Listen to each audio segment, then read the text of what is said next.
Assalamualaikum warahmatullahi wabarakatuh. Kembali lagi kita belajar di rumah. Kali ini kita akan belajar tentang gerak pada makhluk hidup. Nah, ciri-ciri pada makhluk hidup itu kan salah satunya adalah bergerak. Nah, makhluk bisa dikatakan hidup jika dia itu bergerak. Untuk menyingkat waktu, nah, gerak pada makhluk hidup kita bedakan menjadi 3. Yang pertama, ada gerak pada tumbuhan, ada gerak pada hewan, ada gerak pada manusia. Nah, gerak pada tumbuhan itu dibagi menjadi 3. Yang pertama, ada gerak endonom, gerak higroskopis, kemudian gerak etinom. Nah, gerak endonom adalah gerak yang dilakukan tumbuhan dengan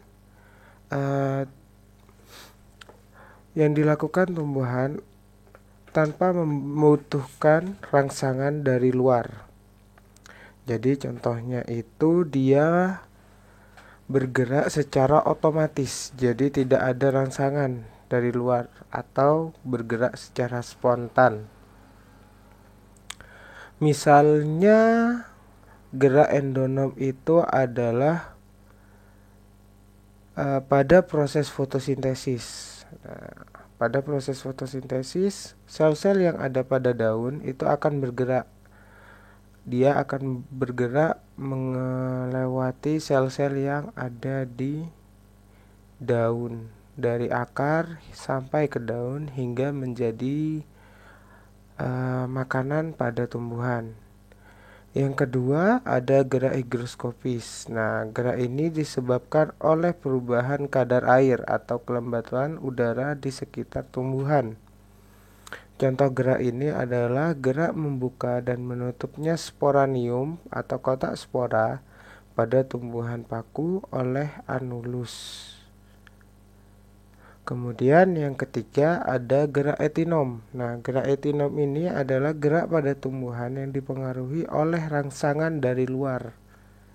Jadi harus ada rangsangannya dahulu, baru benda itu atau tumbuhan itu baru bisa bergerak. Nah, yang kedua ada gerak pada hewan.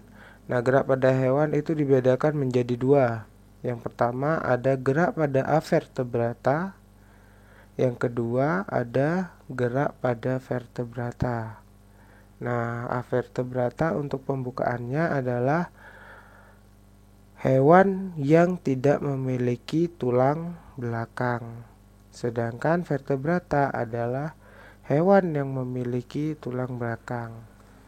Nah, pada manusia, gerak pada manusia, karena manusia termasuk vertebrata, jadi gerak pada manusia masuk pada gerak hewan yang vertebrata. Yang pertama gerak pada tumbuhan. Nah, gerak pada tumbuhan ternyata itu masih ada di pembagiannya lagi pada gerak etinom. Dibagi menjadi 3. Yang pertama ada gerak tropi, yang kedua ada gerak nasti, yang ketiga ada gerak taksis. Masuk ke yang pertama. Gerak tropi atau bergerak menuju ke arah rangsang. Nah, pada gerak tropi ini dibagi menjadi beberapa bagian. Yang pertama ada fototropi. Dari namanya foto. Foto itu adalah cahaya. Jadi fototropi adalah gerak yang berangsangannya adalah cahaya. Nah, salah satu contohnya adalah ketika kalian menanam tumbuhan, walaupun kalian balik sekalipun, arah pertumbuhannya pasti akan mengikuti cahaya. Jadi dia akan terus mengikuti arah datangnya cahaya. Walaupun kalian bolak-balik seperti di gambar, arah datangnya cahaya, dia akan mengikuti arah datangnya cahaya untuk pertumbuhannya dari tumbuhan tersebut. Yang kedua ada geotropi. Nah, geo sendiri itu berasal dari kata bumi, sehingga rangsangannya adalah gravitasi bumi. Nah, kalau kalian perhatikan, akar itu pasti akan merambat ke bawah. Hal tersebut terjadi karena adanya gaya gravitasi bumi. Yang ketiga ada tikmotropi. Nah, tikmotropi berasal dari kata Yunani yakni tikma yang berarti sentuhan. Sehingga rangsangannya adalah sentuhan. Contohnya adalah jika kalian memperhatikan pada tumbuhan sulur. Nah, dia akan selalu mengikuti kemana arah batang atau tempat yang dia tempeli. Contohnya kalau kalian perhatikan pada daun sirih. Nah, pada daun sirih jika kalian taruh setinggi apapun dia akan mengikuti. Nah, kalau yang lagi populer ada buah naga. Nah, buah naga setinggi apapun tempat yang ditempeli dia akan sama tingginya dengan tempat yang ditempeli. Nah, yang keempat adalah hidrotropi. Nah, hidrotropi ini rangsangannya adalah air. Sehingga dia akan bergerak menuju kemana arah air itu berada. Contohnya, jika kalian perhatikan tumbuhan yang ada di samping-samping trotoar. Nah, pasti akar-akarnya akan menuju ke arah trotoar sehingga membuat trotoar itu rusak. Kenapa? Karena di bawah trotoar itu ada saluran airnya sehingga akar-akar pada tumbuhan dia akan selalu mengikuti pada airnya. Yang kelima ada kemotropi. Nah, kemo sendiri itu berasal dari kata-kata atau memiliki arti itu kimia atau bahan kimia sehingga rangsangannya adalah bahan kimia. Nah, bahan kimia di sini pada tumbuhan adalah pupuk yang biasa kita gunakan untuk tanaman. Yang terakhir ada reotropi. Nah, reotropi ini adalah gerak pada tumbuhan yang dipengaruhi oleh atau dirangsang oleh arus. Nah, arus di sini ada macam-macam. Yang biasanya disebutkan di sini ada arus air, ada juga arus angin.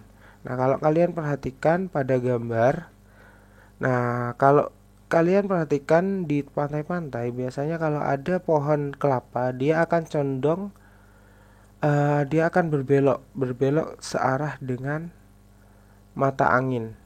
Jadi searah dengan angin berhembus, biasanya condong ke arah laut. Kenapa? Karena dia akan anginnya akan lebih keras ke arah laut.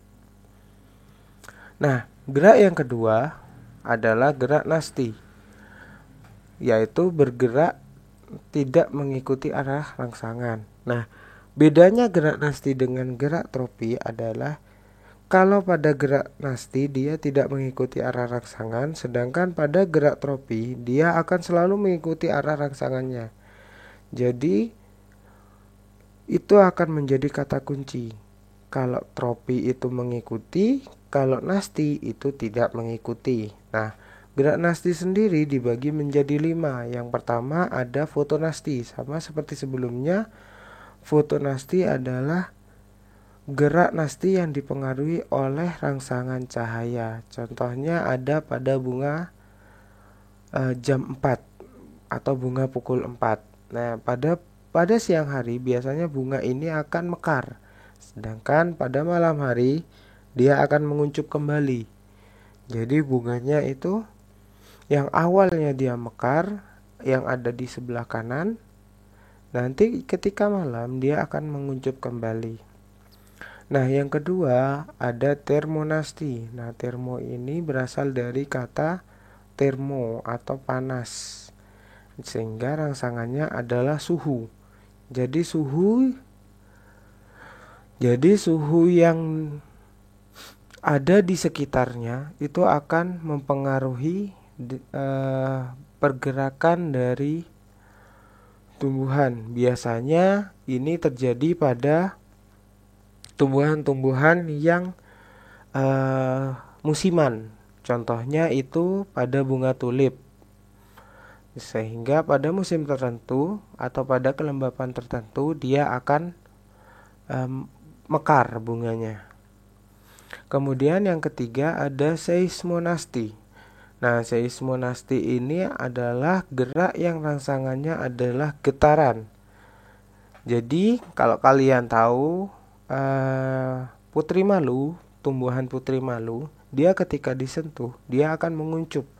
Nah, itu tandanya terjadi getaran di sana. Dia terjadi getaran sehingga menyebabkan tumbuhan itu bergerak.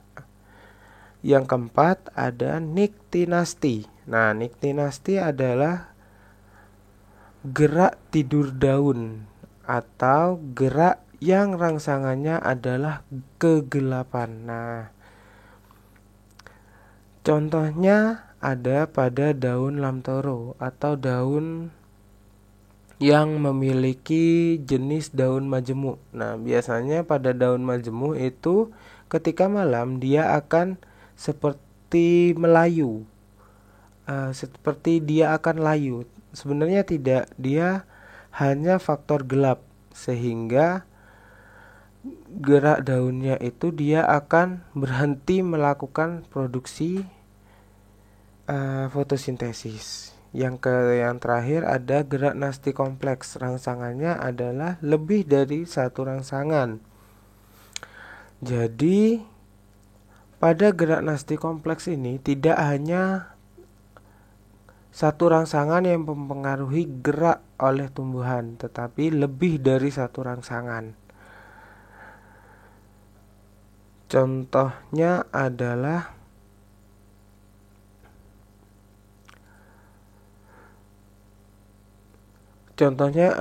gerak membuka menutupnya stomata. Nah, ini karena dipengaruhi oleh beberapa faktor, misalnya cahaya, suhu, dan kelembapan dan zat kimia.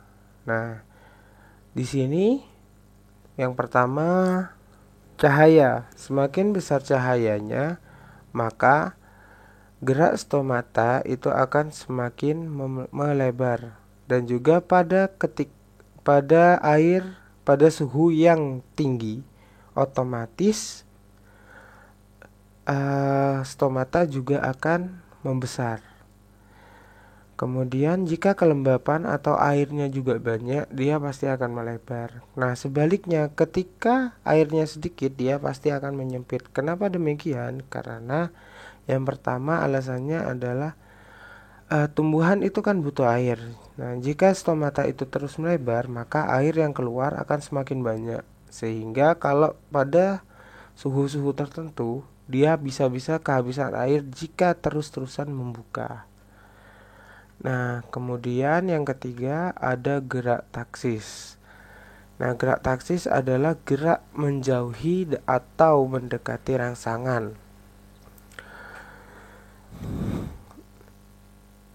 Nah, gerak taksis ini dibedakan menjadi dua. Yang pertama ada fototaksis, sama seperti awal, foto itu adalah cahaya sehingga rangsangannya adalah cahaya.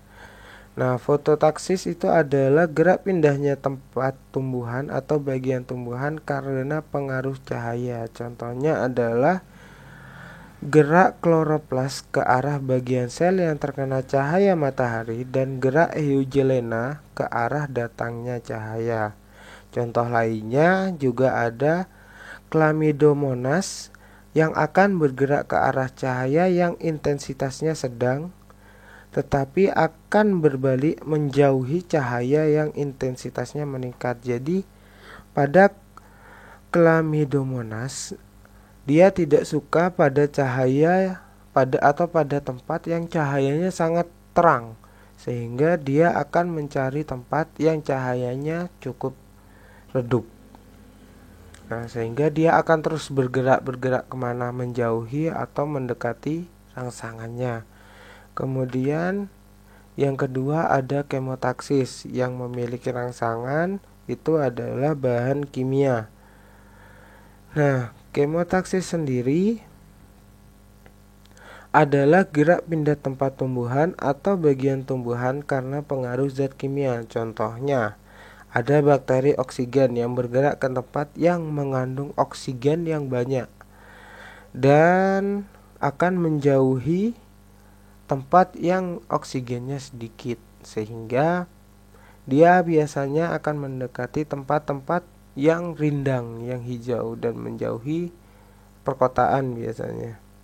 Kemudian juga ada gerak gamet jantan yang menuju gamet betina pada tumbuhan lumut. Nah, gamet ini adalah seperti kelamin pada tumbuhan lumut. Jadi dia akan bergerak dari yang jantan menuju yang betina, bukan sebaliknya.